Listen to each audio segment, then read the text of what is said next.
Candidate Trump promised something different. He promised to renegotiate NAFTA.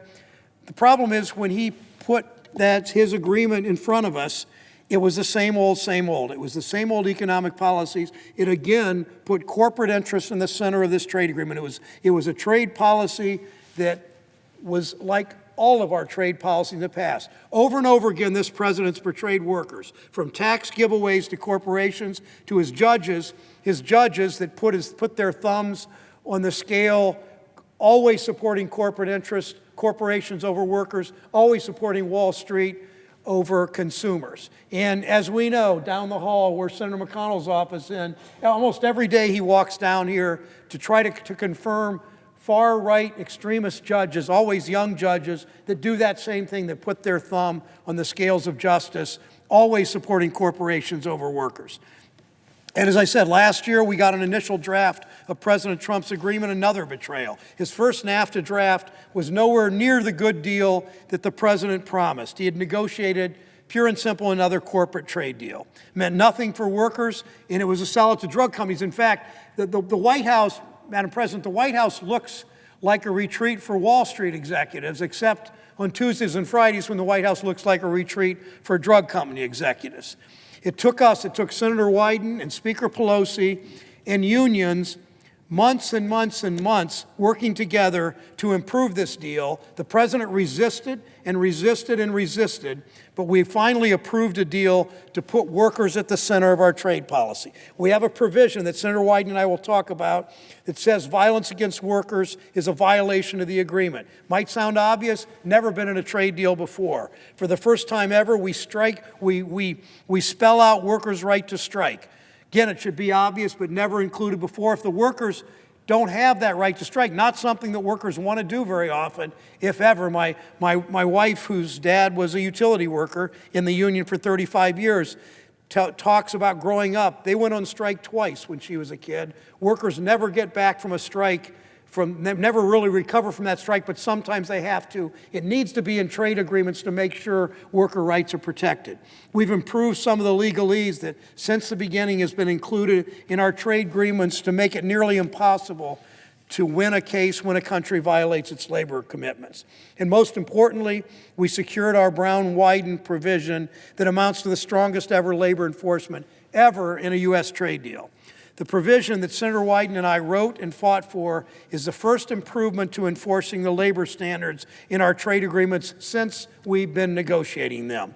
We know why companies close factories in Ohio, in Oregon, and open them in Mexico. They pay lower wages, they take advantage of workers who don't have rights, they have weak or non-existent environmental laws. American workers can't compete when companies move overseas and exploit low-wage workers. We essentially, Madam President, get a race to the bottom on wages. The only way to stop this is by raising labor standards in every country we buy and sell to, in every country with which we trade and export and import, raising labor standards, making sure those standards are actually enforced. If corporations are forced to pay workers a living wage and treat them with dignity and really honor the dignity of work, no matter where those workers are located, then we take away the incentives to move jobs overseas. I mean, think about this. Companies in the U.S., the mission state, the sort of the business practice of shutting down production in Niles, Ohio, and moving overseas, they will be less likely to do that if the workers overseas are paid decent wages. And then those workers will be able to buy our products because they're more likely to be in the middle class. That's what Brown-Wyden's all about. It's a completely new way of holding corporations accountable. A worker in Mexico will be able to report a company violating their rights. Within months, we can determine whether worker rights have been violated, and we take action against that company. We apply punitive damages when companies cheat, break the law, stop workers from organizing, and if they keep doing it, the final strong enforcement, we stop their goods from coming into the United States. We essence say, okay, you're cheating, you're breaking the law, you're violating your workers' rights, you're not going to have access to the U.S. market. That's enforcement.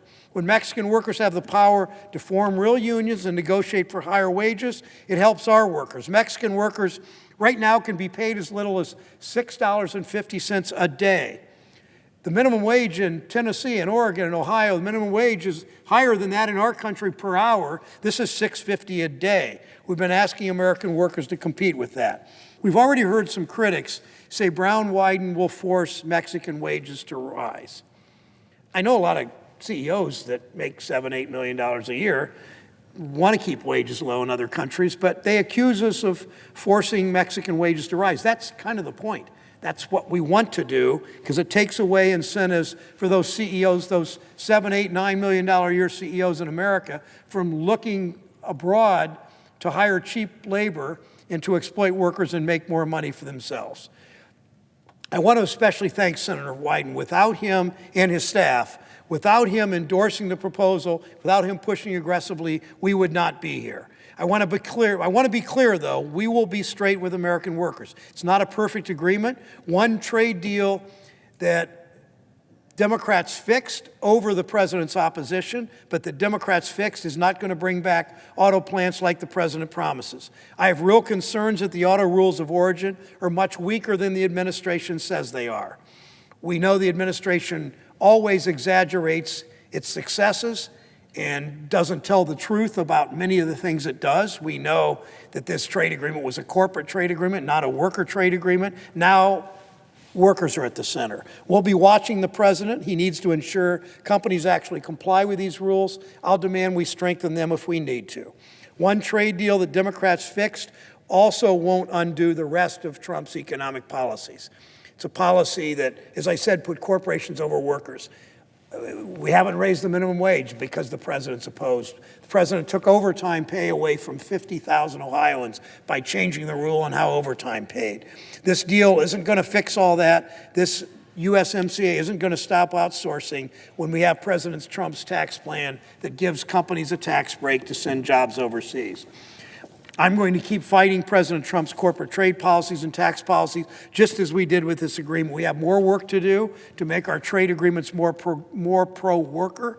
I will vote yes. As I said at the outset, I will vote yes for the first time ever on a trade agreement, because by including Brown-Wyden, Democrats have taken another corporate trade deal brought to us by President Trump. Democrats have made this agreement much more pro-worker. And as the senator from Oregon knows, we have set an important precedent that Brown-Wyden must be included in every future trade agreement.